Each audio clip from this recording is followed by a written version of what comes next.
we're going to see combination, how you can combine index and match. For this case, of course, you have to start with index.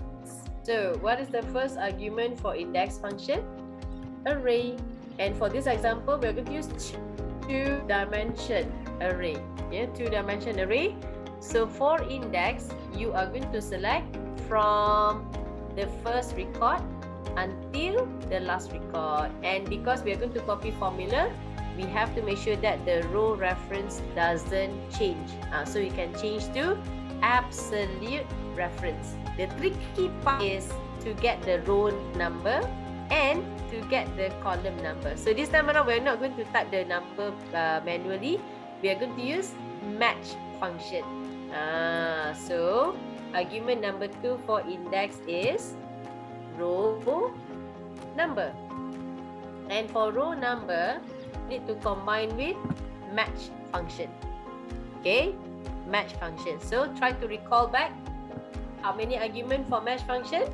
So first argument, you need to have your lookup value. So what is the lookup value for row number? Row number, we are referring to the data in column K. Data in column K, because this is vertical. This also vertical. Yeah, data in column K. So your lookup value coming from K2. Second argument for match is known as lookup array.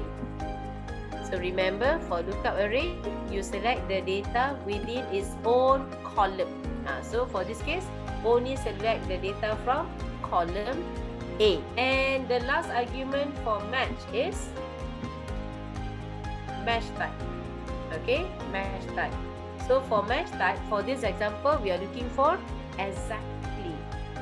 Exactly. Okay, so you can use 0 to find an exact match.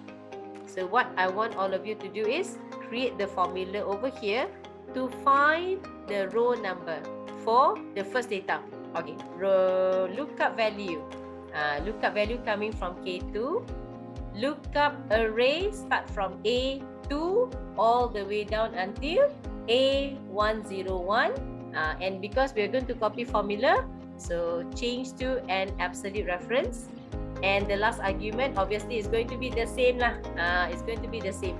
Okay, 0. Okay, because we want to find an exact match. So for the third argument, we need to know also the column number. Okay, column number, we are going to use the same function, that is match function. So let me just put color over here. We are referring to the label from cell L1. Lookup array, we are referring to A1 to H1. So when you refer to L1, we need to change to an absolute reference because we are going to copy formula. You select the data from A1 to H1. Yeah, so same process over here.